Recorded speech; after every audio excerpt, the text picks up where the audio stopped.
Yo, this your boy EC22, and this is the FairWeather Fan channel, man. Before we go no further, please like, subscribe, share, but most of all, leave comments so you can join this conversation. And we are back. Yeah, we go. I got my boy Coach D-Way in the house. J-Dub, fellas, what's happening? What's good? What's good? What's good? It's all good. It's all good. Everyone's good. J-Dub, what's happening in your world? I heard y'all got a little snow up there, right? Well, they're trying to stay warm up here. You know that nonsense, constant falls, but it's been very mild this winter, so I don't want to jinx it. So we'll take what little bit we got to deal with. It's supposed to be back up to like 50 degrees by Monday, which is abnormally warm up here for this time of year. So no complaints on that. I understand that, man. What's going on, Sean? What up, brother, Big Daddy? Go in the house. What's up, my friend? Hey, so you know what I got? You know what I'm going to start with, man. I don't know if you guys where you was at this Sunday and Monday, but man, we have some great college hoops going on, particularly the women's side. So I mean, the women really did their thing, but there's a couple of games, not all of them, but a couple of games I really wanted to highlight, and they're starting out on where's my calendar? On Sunday. They start on Sunday. We had Oklahoma versus LSU. Two powerhouse teams, two good teams, but LSU obviously is the veteran of the two. OU was kind of starting out with their young guard, Aaliyah Chavez, and boy, did they let them know that there's levels to this game. So, I mean, Flau'jae is really coming to her own. 23 points. She did her thing. Between her and Maloasia Flow-Wiley, they shut the little young guard down, held her to 11 points. She's normally a 19-point scorer, but, man, they held her down to 11 points. They couldn't do nothing else with her. They had to get scoring from somewhere else, and that's kind of how it went for OU. So this is a good outing, J-Dub, for OU as a young team to experience what it's like to play in an elite school like LSU in the same conference, SEC. What do you think that the young Oklahoma Sooners women's basketball, what do you think they can learn from this loss? By a score of 91 to 72. Yeah. So first thing I can learn is this is the level of competition that they should expect come March, right? If you're a real contender, and if you're a real contender about a second round, these are all the games you should expect. I think they're a young team doing their thing. It's hard to judge, because LSU has been so successful for the last, handful of years, 6 years. So they're certainly at the top of the mountaintop in terms of programs. So Oklahoma's just going through these growing pains. I think they're making the right steps. It's not like they got blown. It's not like it was the Texas A&M game that was a blowout by 60 points or whatever that ended up being. So yeah, they're making all the right steps in the right direction. They are certainly going to have these hiccups when they face these juggernauts here as conference play has started, is in full swing, and it's just going to get harder as it goes. So hopefully they can learn from this one and be more competitive the next time they have one of these type of games. Excuse me. All right, moving on to Louisville versus NC State. That game came out to be 80-88 in overtime. I mean, Louisville expected more. A 9th seed versus unranked team, but this is college hoops. I mean, it came down to Amari Berry scored 33 points in this game. To lead Louisville to rally from 13 points down. You talking about the fact they had to come back, a number 9 team versus an unranked team, had to come back from 9 down to get this thing in overtime and eventually win it. Camille Perry, she scored a season high 26 points, but, too much, too little, too late. They dropped the league, end up losing to the number 9 seed. This is what women's basketball is about. NC State took it to them, but like you said, J-Dub, I think this is a lot more to learn that you can't give up before the games when you play against this team. This was the game to win for them. And it's certainly I have to imagine a little disheartening, because you were in the game and then they came back on you and they beat you in the fourth quarter to send you in overtime. And by that time that happened, I didn't see the game, but I got to see the highlights of it. They had all the momentum on their side, so it's like you've done all this work and you got there, and now all of a sudden you're back to being a subpar team playing against a top 10 team. So again, conference play in college basketball is always unpredictable. So just stay competitive for the next 4 weeks and you'll have your chances like everybody else. And on that note, what conference play is going on? We early this season we talked about the Audi Crook of Iowa State, the Cyclones, how she was doing a great job, but that was She's non-conference. getting exposed. Oh, the Big 12 is letting them know there's a whole different level. She so when we talked about her originally, you know, and again, I'm still learning about the young lady as well. So she's a powerhouse. She's a Charles Barkley down there. She's bullying people. But the minute she had to start playing athletic bigs, girls who can move side to side, and her power isn't going to overwhelm them, she's being exposed, having a lack of skill set in the post other than being able to bully people. Yeah. And that's what's come down to. Moving on over to the SEC play that happened. Well, let's hit this game with TCU versus Ohio State. Big 12, Big 10.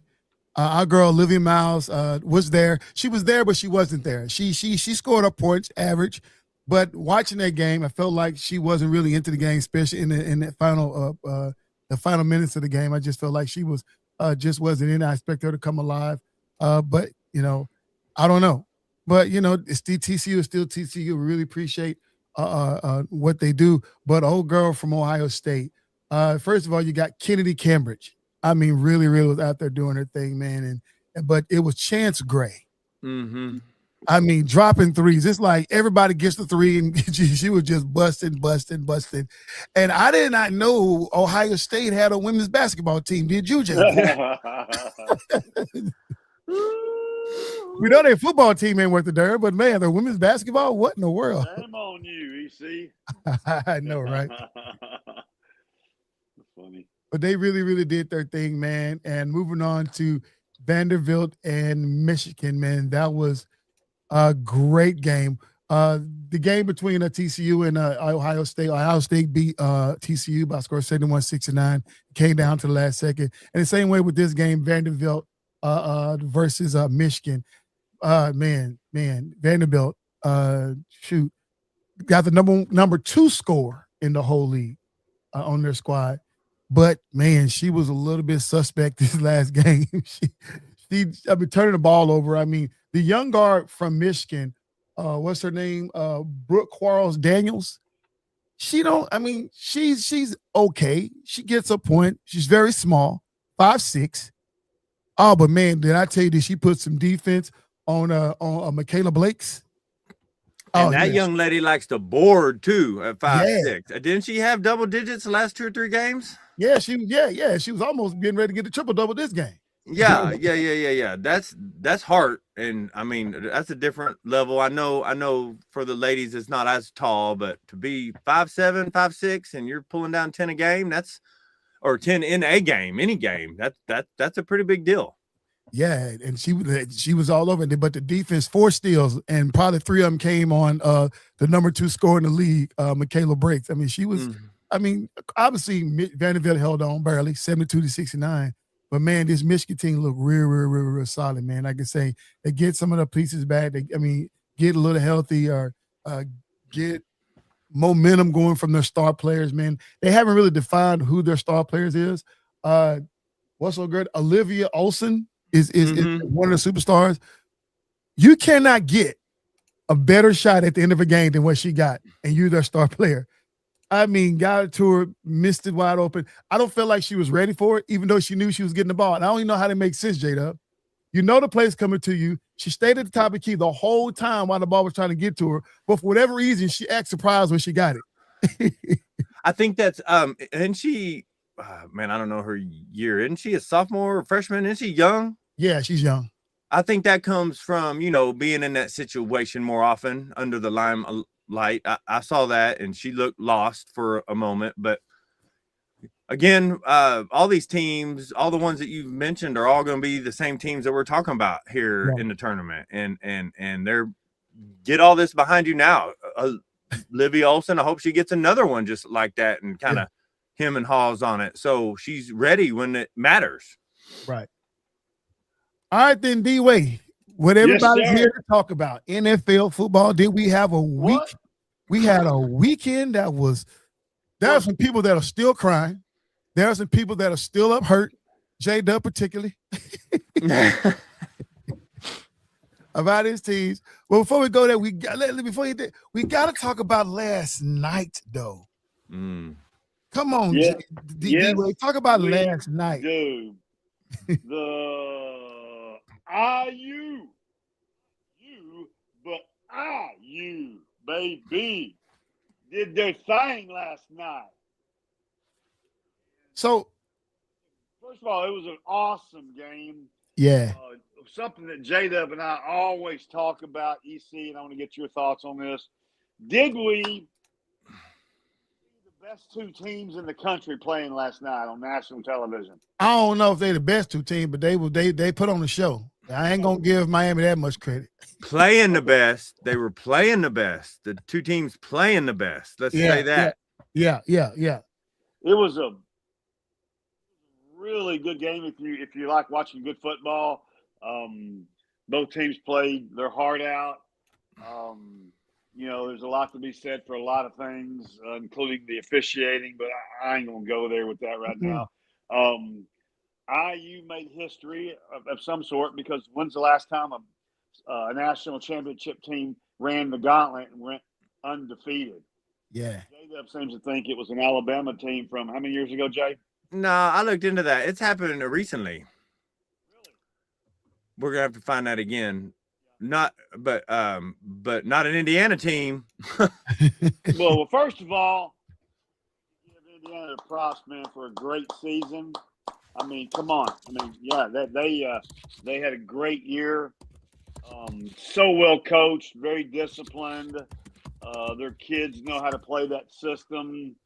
I don't think they have the best athletes, not no stretch, but their team all knows their roles, and they all play their parts, and they all know what to do, and as a result, they make it work, and they don't turn it over. They don't have a lot of penalties. They don't give up the big play per se. Fletcher had a monster run last night for a touchdown. But that was a great game. I enjoyed it. I thought the best team won. What do y'all think? Man, listen. The one thing I love about this is that obviously I was rooting for Indiana, but if Miami wouldn't have won, it would have created another proud narrative for me, right? The narrative behind Indiana is that we don't typically see an Indiana Hoosier team on the gridiron having this type of success, right? But we done it because of NIL, because of transfer portal, because of the new direction that NCAA is going on. Now, is it perfect right now? No, there are some things they need to change, absolutely. But this gives every team, those teams that we don't think has a chance, it gives them the chance. And if Miami would have won, it would create another narrative, the fact that a team who did not win their conference, a team that's in a lower thought of ACC, win it all. That means they would have to beat a Big 12 team, SEC, then turn around and beat a Big 10 team. That's what I wanted to see, but obviously Miami fell short. But did they give Indiana a scare? They rallied back and almost got it. The interception at the end of the game, when they had the ball in there, it was up to theirs to win or lose, and for good reason, Carson Beck chose to lose it for them. Bad read, bad throw. What you got, J-Dub? No, the first thing I'm gonna say is man, that kid Mendoza, he's something different. And I need to eat a tiny bit of crow, because when I said they gave the Heisman to Indiana, that boy earned his Heisman last night for sure. He did. Right? He did. He definitely did do that. I hope amongst hope that some bad struggling NFL team doesn't ruin this young kid. But he's certainly proven that he's him. He studies, he puts in the work off the field, he's got the heart on the field. That little nonsense scramble was he should have been tackled behind the first down marker. Exactly. But Hart got him through, and it was so crazy because just about 4 plays before I'd sent Coach a message that fourth down conversion, the first one, is going to be the play of the game, and then all of a sudden the next fourth down conversion is even better. So, man, all hats off to him. Yeah, I'm sure y'all saw his little brother's already entered the transfer portal and is going to Georgia Tech next year. Oh man. So no, hats off to Indiana. Obviously, the block punt for a touchdown was a huge difference maker. Monster, yeah. Yeah. But man, they earned it. They earned it all season long. They earned it in the Big Ten championship. They earned it throughout the playoffs. So they are our undefeated champion. First team to ever go 16-0. Yep. What up, Bob? What's going on with you, brother? Whoever this TMTW, wherever it is, how do I start a live stream? StreamYard, you can do Zoom, all these different platforms. Just link it to your YouTube account. There's tutorials on YouTube on how to do it. But that's pretty much it, man. Get your camera, Actually, get just your computer. type that into Google, and I bet they give you an answer. Yeah, and just jump into it, man. Get your good camera, get your good computer, so you can have the good quality that you need. And man, just create your content and go for it, brother. Jump on out there. Go with it. Go for it. Talk it, EC. Man, Yes, you act like you've done that once or twice. I know I've done it a few times, not a whole lot. What up, JP? I was a doubter of Indiana all year long. My bad. Absolutely. Everybody said it was fool's gold. Everybody's bad. Yeah. Everybody's bad. It's all out there. I know. No. I've not uttered one bad word about Indiana. You want to know why? Because I'm the FairWeather fan. I like the team, so I don't speak bad about it. That's right. That's right. Moving on to the NFL, man. Wow. Listen, this crazy. What we saw this past weekend, getting back to that. For those of you who are still crying, please, we are here for you. You know what I'm saying? Yes, we may are. not be much counselors, but we can provide you to the one who you shoulder you can lean on. He's a friend that's still closer than a brother. So, you can lead you to someone who's all knowing, and he definitely will get you out of your slump. But man, Bills versus the Broncos was started it all out on Saturday. My God. Coach D-Way, that's your team. That's your guy. Talk about Josh Allen and those Buffalo Bills, man. What's Josh happening? Allen, he embarrassed himself. Josh Allen did not play up to his hype. He didn't lose the game for him, but he certainly didn't help them, win the game. Their head coach got fired. We all know that. Yeah, Sean And McDermott. here's the deal, guys. The Bills, and we'll all three agree to this because we all agree no. The Bills have underperformed for 3 consecutive years, meaning they didn't reach where they thought they should have gotten to, based on their personnel. Okay. And so when you watch the Bills go 3 years in a row and don't do as well as they're expected to do, then the first thing you do is you got to get rid of your coach. Yeah. That's usually how it works. I'm thoroughly disappointed in Josh Allen. He wasn't Superman. And they could have won that game, but Josh was going to have to play stellar, and he didn't. So J-Dub's listening. He's listening to me cry and bitch and moan all week because of it, okay? I'm very disappointed, but at the same time, I give props and I give kudos to the Denver Broncos. Sean Payton, Bo Nix, that crazy Orange Crush defense, congrats, man. Great game, great win. And hopefully, we talked about it earlier, Jay, hopefully Sean Payton can put something together for the backup quarterback where they can, I just think I'm going to steal a line from J-Dub, EC. Yeah. If you don't score, what you got to do is get a field goal. We can win. Yeah. So that defense is good enough to hold the Patriots, say 10 points or less. Okay. Bob, is Sean McDermott's fault that they lost? No, but it's part of Sean's fault that they have underachieved for 3 straight years. I believe it starts in the clubhouse, but kudos to the Broncos. And I know, EC, I know you're not a Sean Payton guy, but that defense, as J-Dub says, they're for reals. Yeah. Reals. As my niece Nora used to say, for reals, Uncle David. They are. They got it going on, man. Yeah. So what was y'all's take? What you got, J-Dub? Yeah, J-Dub. So same. Josh left his Superman cape at home, so he the turnovers, 2 interceptions and 2 lost fumbles, and I get that. You can't have that from a guy that we are having in the MVP conversation every year. Thank you. But the defense didn't show up for the Bills. The defense for the Broncos, of course, showed up, sacks, hurries, all that good stuff. But correct me if I'm wrong, I don't think the defense really harassed Bo Nix that much. I know they didn't get a sack. I don't know if, how many quarterback hits they got or whatever we're referring to that at this time. But, man, it's tough. It's tough. And y'all have heard me preach it, and I will continue to preach it. I preach defense. But I really did think that the Broncos secondary had enough holes in it that Josh could be the man that we thought he would be and chop him up a little bit. But when you start the game having turnovers, now you're behind and you're overthinking everything you're doing. And preach. You're starting to hear footsteps that aren't there. So yeah, and to Bob's point, I don't know that Sean McDermott is the fault, and I'm not even going to go as far as Coach said, and the last 3 years have underachieved. You know, a ball goes a different way at any time. My problem with it is I don't know who you think you're going to get that's going to do a better job than Sean McDermott has done. Yeah.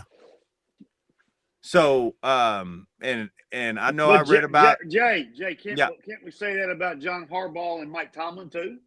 But yes, we can say that about them, but they were there for so long that I don't think they needed a new coach. They wanted a switch in culture. They wanted to a switch in leadership, not in a bad way. Just like I said last week, it's not a bad thing. Sometimes you had 2 decades, and he's had 8 seasons, 9 seasons, so he's nearly had a decade. But I mean, a couple of their heartbreaking losses in the playoffs, you know, came to a phenomenal Kansas City Chiefs team, and I mean. So you always got to find a way over the hump, and I agree with you. The coach is the first starting point of that. But right. I don't know that was the move. I didn't feel like that was a good move. But again, they know more than I do. But I thought it was a good game. I thought Bo had a couple dimes, and then he had a couple terrible plays. So he was the normal Bo Nix. I just think Josh left his cape at home. And when he does that nowadays, we seem to judge him harshly because we've expected him to be Superman every game. Yeah. But James Cook had a great game. I think he had 115, 120 yards. It was a good game, and somebody has to lose, right? Yeah. One thing I would look at when I look at this game is like we all of us know that the Buffalo Bills have holes in their game. Mm-hmm. It's just what it is. There's no sock. There's not me just tripping. We all know that, right? The problem is when you got holes in the bucket and you fill it with water and you only got to go a few inches, it don't look as bad. But when you got to carry that thing uphill 20 miles, all your water coming out. And that's what they had to do against the Denver Broncos. They had to play a little harder, a little longer. They had to be more consistent, and the water was just seeping out of those holes, right? That's right. They have identity in certain areas, but they don't have identity in other areas. We're still trying to determine who's their 1 and 2 at the wide receiver core. You can't win a game like that. You can't. You just can't do it. Yeah. So early for the Denver Broncos, but they figured out an identity. Sean Payton has brought just something amazing to this organization, right? Now when it comes down to coaching and the quarterback play, Josh Allen, listen, we get it. Running the ball, putting it all in your hand, you being their only option. That now you're hurt. What you say, if everything hurt, nothing's hurt, you're aching all over. This is what happens when you have a whole season of you trying to do everything. And the time you needed the most, you ran out of gas and you just don't have it. We saw that in the Philadelphia game. We watched that. That's where you are right now. And Sean McDermott, brother, you know I've been preaching and drinking your Kool-Aid all season long. Yeah. You're going to find another job. But at the end of the day, when it comes down to the gridiron, it takes an extra set of eyes. And right now, your eyes has been saying the same old thing these last couple of years because we've been producing the same old thing. There's nothing wrong with your coaching style. Somebody else got to come over and find those gaps and find those holes and plug those holes in and make this team better than what they already are. Kudos for you for getting us to this point. But now somebody else got to take us the rest of the way because that's just what it is, right? You had your chance, and now your time is up. You know, I will say this about narratives, right? I don't believe in throwing the race card around and stuff like that when it comes down to sports and stuff like that, because that's different politics. But it's so obvious that for the mainstream media, we're going to hold everybody accountable because that's what we do. But for the mainstream media, love it. If Jalen Hurts have a bad game, top news. Dak Prescott have a bad game, top news all week long. Lamar Jackson have a bad game. Oh my God, you cannot sleep without bringing his name up. Josh Allen have a bad game. Crickets. You got to hold everybody accountable, y'all. I'm not saying you're not thinking it, but I understand the narrative. It may not be necessarily the media personalities, but the network knows what's going to sell and what's not. Nobody cares about Josh Allen having a bad game. Nobody cares about what what's name did last week in that blowout, Justin Herbert. Nobody cares about what happened to Brock Purdy. But when you're MVP caliber like my two-time MVP like Lamar Jackson, that's must-see TV to rip him up and say to critique his game. Same way with MVP, Super Bowl MVP and Super Bowl winner with Jalen Hurts. You got to trash his game. And oh my God, you cannot be anybody that wear a star on your helmet without having a microscope and critiquing your games. But that's not fair to the players who really need held accountable. If you're gonna hold one accountable, you got to do the others. So Josh Allen, all week long, all season long. A few years ago, I apologized to you because I called you overrated. And I felt bad. But you got to come to the front of the class. Not Josh Allen. Come on to the front, sir. It is on you. Listen, man. Totally agree. Listen. Don't hold your head down. I don't want to see you crying out another tear, sir. You know exactly who you is and who your mama raised. You know where to get better. We want you to get better. Talk to your coaches, talk to your GM, talk to your training team. Tell them the pieces that you need. If you need a wide receiver, tell them. Because you can't do it all your own. If your defense needs to get better, I know it's not your side of football, tell them. Tell them what you need. All right, Josh Allen, wipe your tears, go to the back of the classroom, and we'll see you next year. He said wipe your tears, go back to the classroom. Oh, you see you tripping, dude. You tripping. The bill that I need. Exactly. We got hot news in the house. Z-Man, the Bills do not need Josh the Superman. He needs to sell his Superman suit and just be a quarterback. The more he tries too much, the more mistakes he makes. There's a lot of truth to that, Z-Man. Yes, sir, there is. All right, then. The other game that happened on Saturday night that we all turned the TVs off probably after the second half, before the second half, is man. Oh, my God. The 49ers and the Seahawks. J-Dub, it's all on you, brother. But I ain't going to have a lot because that's the only game I didn't see. I was at a comedy show. But you had better tickets then.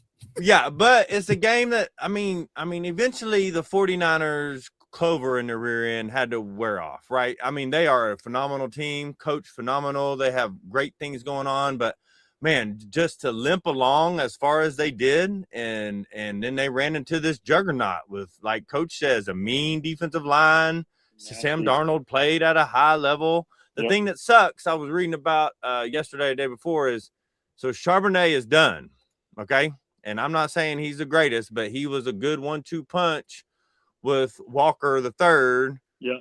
The fast guy, the hard hitter, so it's going to be interesting to see how that affects them in the next round. However, they got lucky that they're playing a Rams team that is good defensively, but they're not super solid. So again, they dominated a team that we've been talking about all season, how they've been piecing it together and staying relevant. And we'll see if they can run the table there at home. And then the Super Bowl is like 100 or 200 miles south of them, so that's basically a home game too. Right.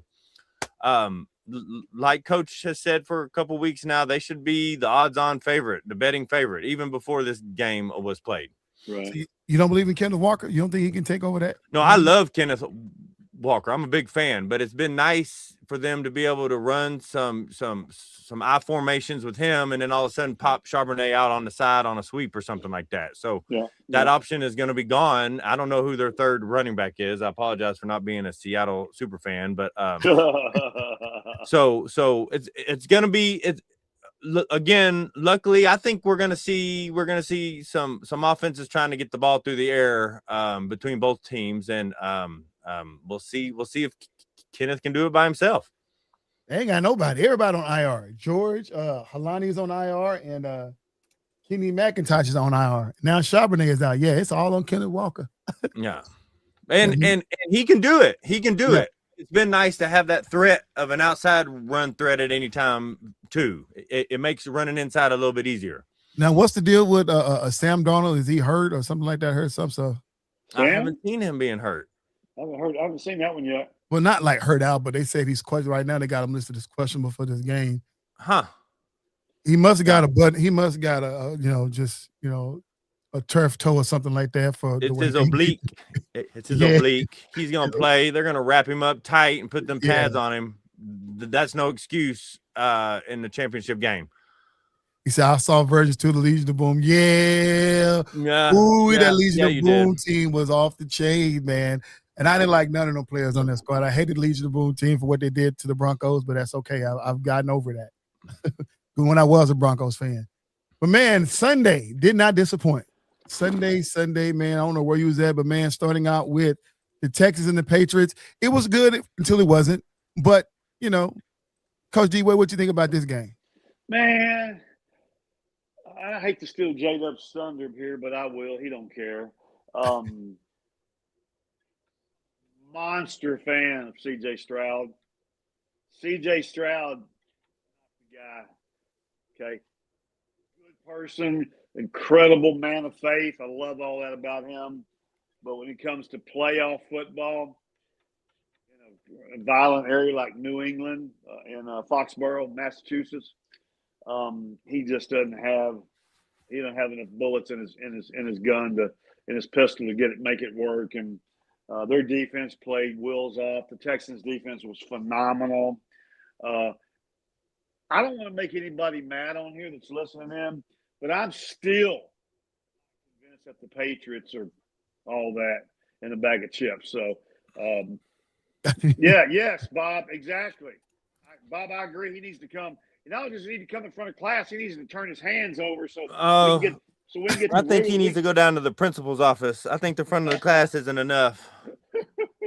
Listen. So I agree with everything he said. I love C.J. Stroud, and I'm not a Clemson fan, but when he got to Houston, started paying attention to the young man. I'm a huge fan of him personally, but bro, the last two playoff games he's participated in just cost him $25 million for real. Like even if they renegotiate a contract, it'll be far less because of what you've done in the playoffs. And you've really been doing it all year long. I mean, even the games that you were decent in, you were just a decent quarterback.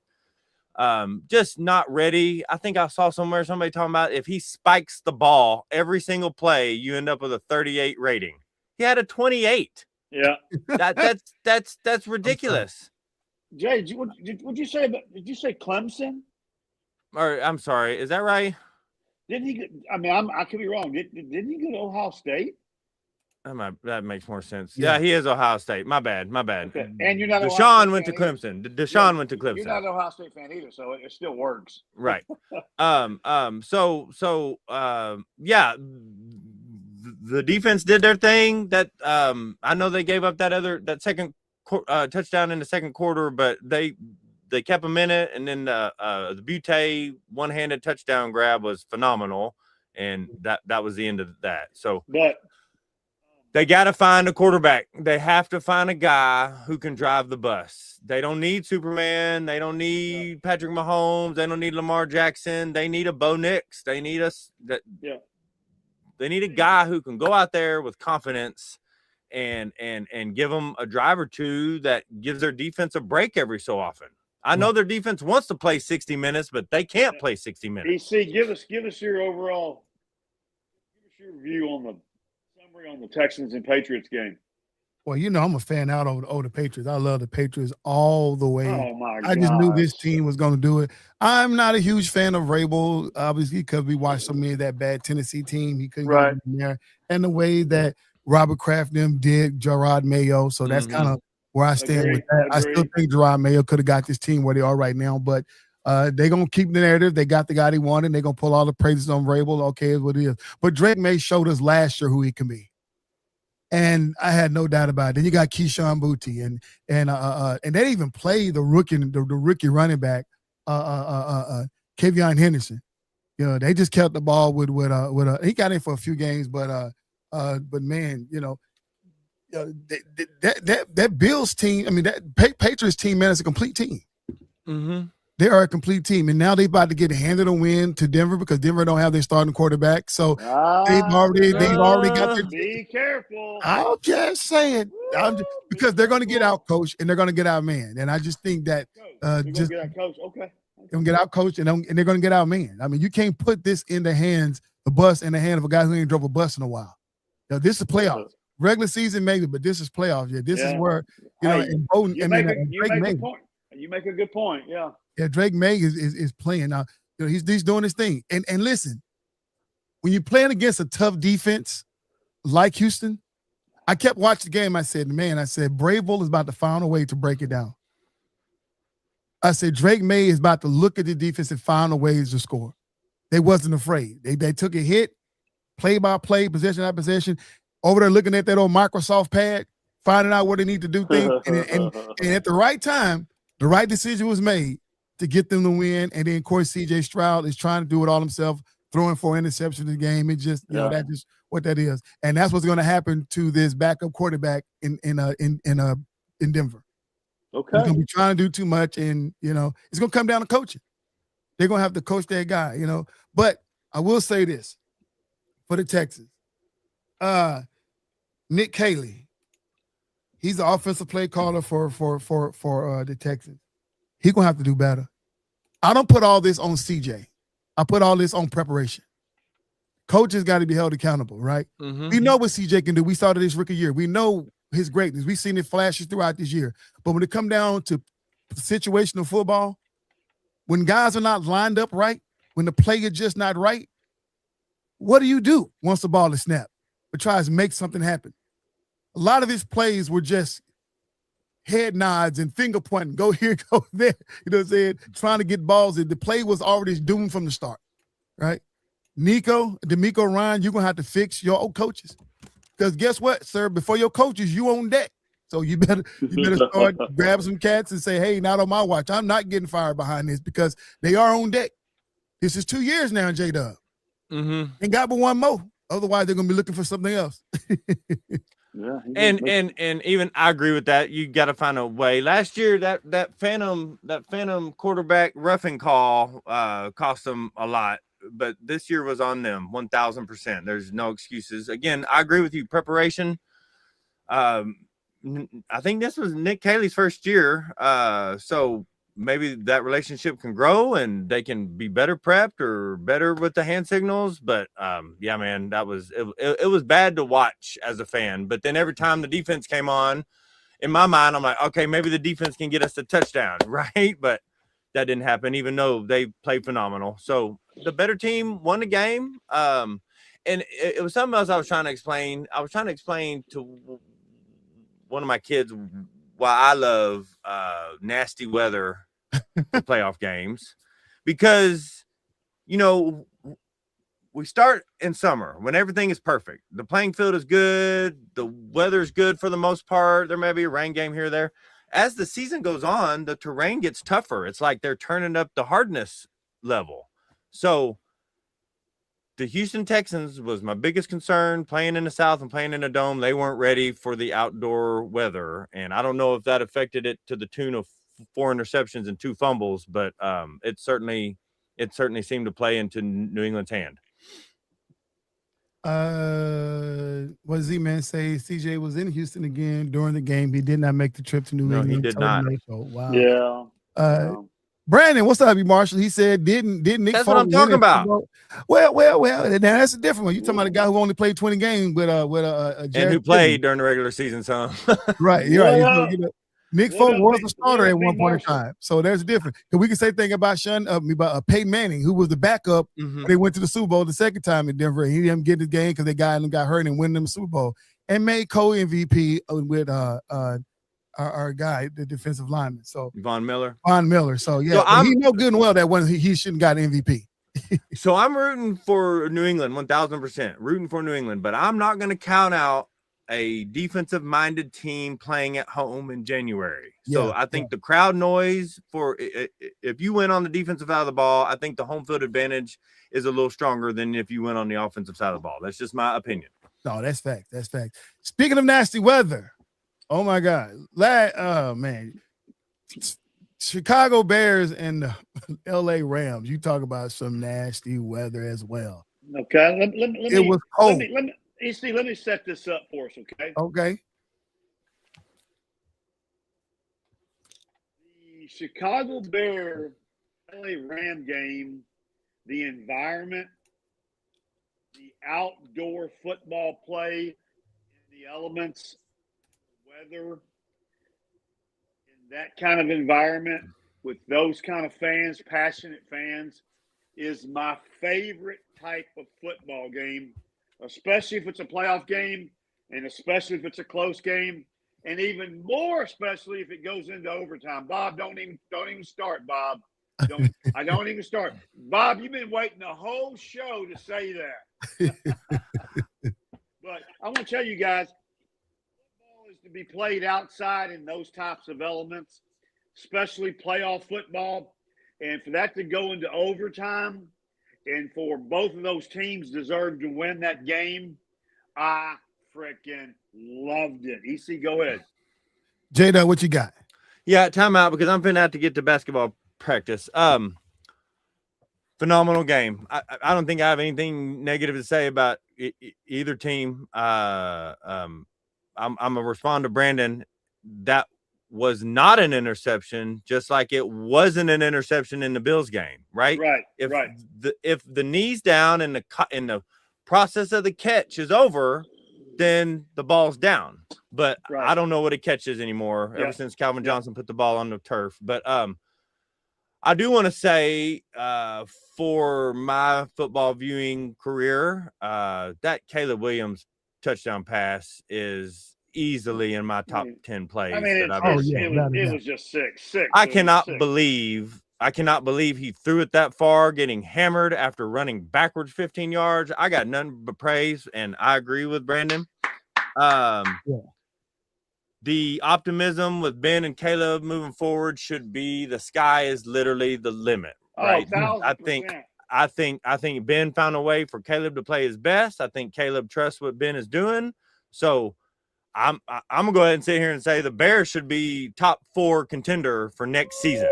I would think odds on favorite. They're in the top 4 from Vegas. Absolutely. I don't know what a foot move is. I mean, listen, so I get it. Before you start trying to describe it to me, you say he didn't make a football move. A football move. All right. Before you start trying to describe it to me, I've seen so many plays that anybody could call it either direction. I don't know what that means anymore. So whatever the officials say is what we have to go with, and we can complain as FairWeather fans all day long, but, you know, the call went the way it went, and it sucks for the Bears fans. But let's go, Matthew Stafford. Get you one more ring so we can start talking about you as a top 10 quarterback of all time. Yeah. All right, JW, you said you had to get on out of here? Fellas, got to go. Love it. They got a basketball team waiting on me to get a kid there. Okay. Well, right, give us your final thoughts before you go. We'll let you run. Man, final thoughts is people disagree with me about what I'm going to say. The 4 teams left in the NFL playoffs, it is my opinion that all 4 teams can hold their head high regardless of what happens in the next game. They made the Final 4. We call it that for a reason in college basketball. I think all 4 teams are successful at this point. I know I'm rooting for an LA New England Super Bowl. But ultimately I don't have anything bad to say about the 4 teams that are still standing. So cool. Y'all enjoy the rest of the show. I'll talk to y'all soon. See you, Jay. Hi, brother. All right, D-Way, just you and I, we're going to close this thing out, man. Listen. D-Way. So I'm going to give my little 2 cents about the Bears game. Hold up. I think Bob is saying Rams and Broncos in the Super Bowl. I can appreciate that. I hope so, Bob. My biggest thing about this game is that, you know, Caleb Williams obviously did his thing. We don't need to parrot that situation. But the Rams keep playing with their food. Barely won against the Panthers, barely won against the Bears. Not suggesting that the Bears was an easy walkover, but they definitely should have played a little bit better against the Panthers. And they came out lucky in both games, particularly this game because that was Caleb's game to win or lose. And just like some of the other teams we talk about, just like we talk about Carson Beck, he chose to lose it. You know, you can't make those throws in that type of situation. You can't get it back all in one play. But that's been Caleb's deal. It's all or nothing for him. He's going to play their way, right? and you can appreciate it, you can hate it. But man, I think we all agree that that the Bears fans have been looking for this for so long. I think they deserve it. One of the franchises that deserve to have some type of success, to have some type of hope, to have something to rally behind. And this Bears team, we knew Ben Johnson was going to do a great job, but this is a whole lot faster than we thought of, J-Dub. I mean, D-Way. Now, so, in all transparency, I got to tell this story. I was at my little hangout spot with a group of friends yesterday watching the game, and you talking about I got nothing but Bears fans. All Bears fans. So out of the spirit of being the Bears watch party, I had my Bears hat on. I was there rooting for the team. Oh, B. Marshall's gonna be happy with you. And man, I was loving every bit of it. But it's something when something happened, when the interception happened, I kind of ducked down in my bag, slipped into a corner, and pulled out my Rams hat and put it on, and I barely made it. So, woke up this morning, my friends had finally getting over it. They got yesterday. They got over it. This was a Monday. I got a Monday call, text people. They gotten over it. They're not mad at me anymore. But man, that was funny. That's what I do as a FairWeather fan, right? But the easy thing, the main thing, I got home safely. Yes, you did. I'm with J-Dub. The Bears, Caleb and Ben, in that defense, they only got one. They're only going to go one direction. That's up, up, up. Okay, and so I'm excited. I'm excited about that. And I know B. Marshall's going to give me some flack, but at the end of the day, the best team won. Okay, the Rams are the better team this year, anyway. And so now we got. Let's talk about, if you want to, Eve, matchups. Go ahead. The last two games, we've got Denver and New England, and we've got Seattle and the Rams. Yeah, so the matchups with New England and Denver is what I said earlier. The Broncos, defensive-wise, can match up. Once again, we watched Drake May break down the Houston defense. Yeah, he's going to do the exact same thing when it comes down to the Denver Broncos don't have the type of defense that the Houston Texans have. Yeah. What's going to happen? Yeah, and what's going to happen is, you're right, is the Broncos defense is going to be on the field the entire game, just like the Texans defense was. Right. And those guys are going to get tired, and and that's when big plays start happening. And so, so that we'll see. But and then the Rams in Seattle, it should be a classic. I'm pulling for the Rams hard because I love Stafford. But I think Seattle's the better team. Seattle's playing at a high level right now, just like the Patriots are. You know, what do you think? Oh man, the Seattle Seahawks, they kind of remind me of the Indiana Hoosiers. Okay. Everybody called them fools gold. Nobody believed. Yeah. It's like Indiana Hoosiers. I'm not sold out. I'm not sold. Blah blah blah blah blah. But the definition of fool's gold is when you put it on your neck, when your neck turn green. And at this point, just like the Indiana Hoosiers shined all the way to a national championship, proving everybody that their gold is real, it's the same way with the Seattle Seahawks. They are proving they're not fool's gold. Whether they win the Super Bowl or not, they are proving that this team is not fool's gold. Sam Darnold showed us last year what the type of quarterback he can be. Showed us all these years that he was under wrong leadership. Agreed. This is football. So the matchup with the Rams, in my opinion, are one of those teams that you want to play, but you don't want to play. If you can beat the Rams, you can go and walk away saying we can beat anybody. However, they're a team that just doesn't really put a lot of fear in people's hearts. So I said a lot, but didn't say nothing at all. So let me say it this way. The Seattle Seahawks cannot play with this team. I think they're the better team. I think they're clicking on all cylinders. I think they got the momentum, but this is not something that you can't do a dry run through. You got to come in and play this team and take this team out. You can't let them hang around. Wow. Matthew Stafford is that guy. If I had the ball in Sam Darnold's hand at the last minute or Matt Stafford had in the last minute, obviously the edge is going to go to the veteran and the guy who's proven to do it. 100%. That's why you can't give it to that point. You can't leave it up to officiating, whether it's a catch or no catch, interception or interception. You got to do what you did at 49ers, beat them down. Yeah. The only Yeah. recipe. Yeah. Say both these games be a great watch. Yeah. So yeah, and so but I'm so hurt though. Going back to the Broncos, to win a game, and 2 plays before you win a game, you go out for the rest of the season. Bo Nick's brother, listen, I'm not a fan of your coach, but I'm a fan of you, sir. Okay. Come back well, be the quarterback we know you can be. Be one of these top 10 elite quarterbacks. There's a lot of positions to take, man. Be that guy. You know, I know it's heartbreaking for you. Don't put it on yourself. Don't get your head down in the dump. You did what you can do. Stidton, don't go out there feeling like that it's going to be a win or loss on you. If you win, you win. If you lose, you lose. The Denver Broncos got nothing to hold your head down because y'all already know. If y'all had all y'all pieces, y'all know y'all be beating New England. He said, I think we're going to see Rams and Pats. I hope the Rams are in it, Brandon. I hope you're right. I'm going with the blue team. Seattle and the Patriots. I thought you were going to say Seattle and Denver, but yes. No, Denver Broncos. No. I got to be realistic. They ain't got no chance. But I love Matt Stafford and I love the Rams, but I love Seattle more at this particular time of the year. Rude. So yeah, I know, man. I'm just because I don't understand, and nobody can give me a good logical explanation of why they think Matthew Stafford is an elite first ballot Hall of Famer. I don't understand the logic other than, he's just good. Because if you look at Matt Stafford, how many times have we seen highlights? How many times have he controlled the media space on a Monday morning? Never, other than the Super Bowl. We've seen Josh Allen, Patrick Mahomes, Lamar Jackson, Dak Prescott. Do I need to name more? We've seen Drake May highlights, C.J. Stroud, the kid that in Washington. But we never seen Matt Stafford control a Monday morning highlight reel. Never.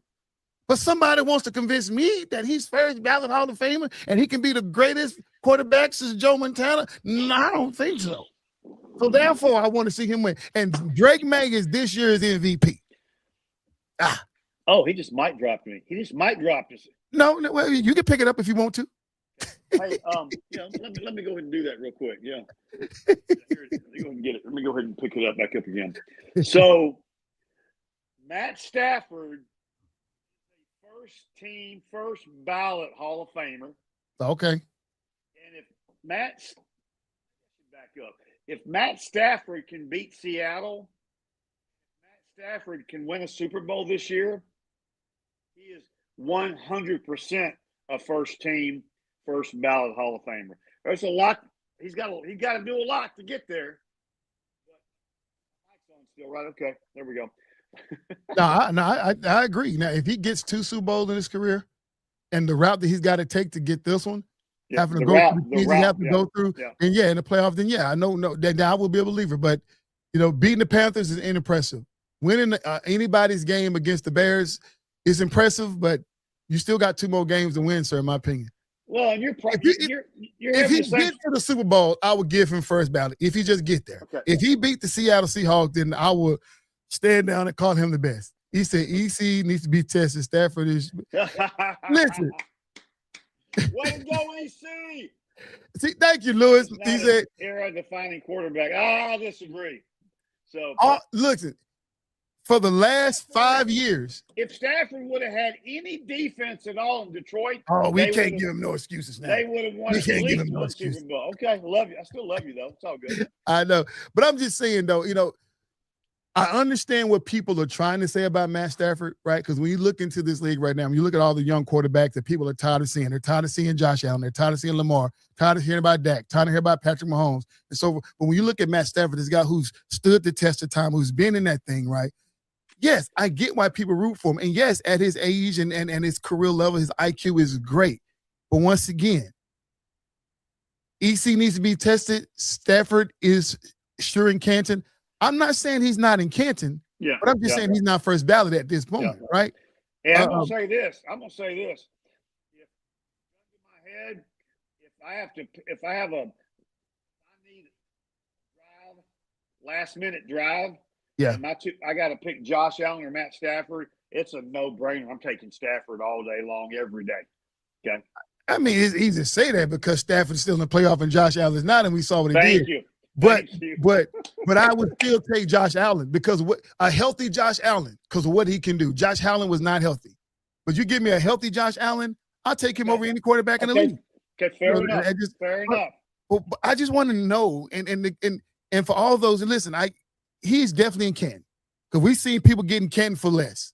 So that goes without question. We've seen first ballot Hall of Famers get in for less. I watched T.O. not be a first ballot Hall of Famer, and we saw what he did. So there's a lot when it comes down to first ballot, not first ballot, right? We all can have our opinion. But whether he's first ballot or not, everybody that's still on this call, they're still on this podcast. I want you guys to do some homework. Next week, get it all typed up, send it to me via text message or whatever. Give me your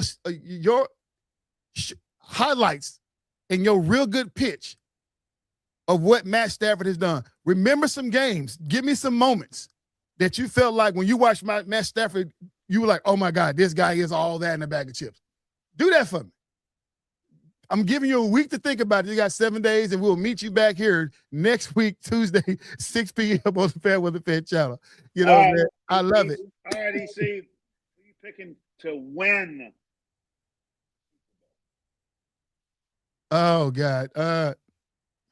Hold on. Lou's got we said Stafford ranks in the top 10 NFL history of passing yards, T-downs, and one of the few QBs with a 5,000-yard passing season with a Super Bowl win. However, he lacks consistency, team success early in his career.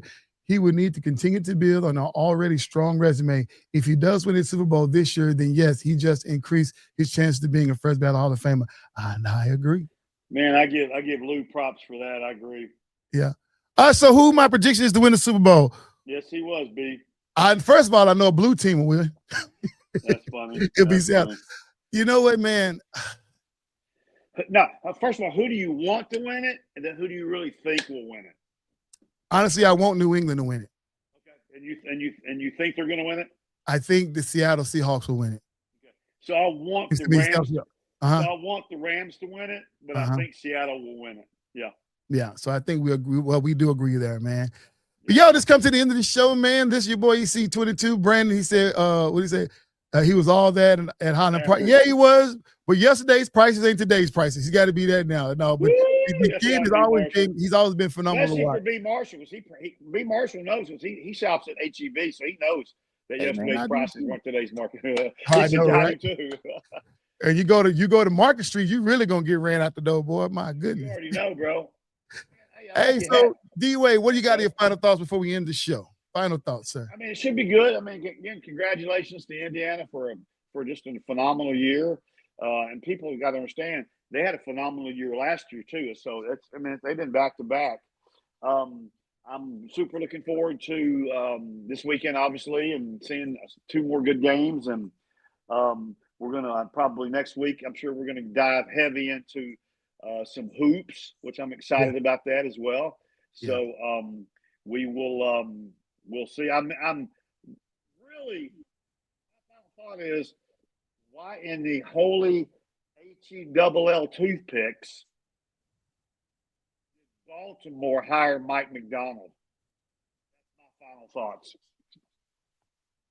Well, I have my take on that. I don't like it, but there's so many coaching hires out there, and we're gonna wait till we get all of them before you rank them.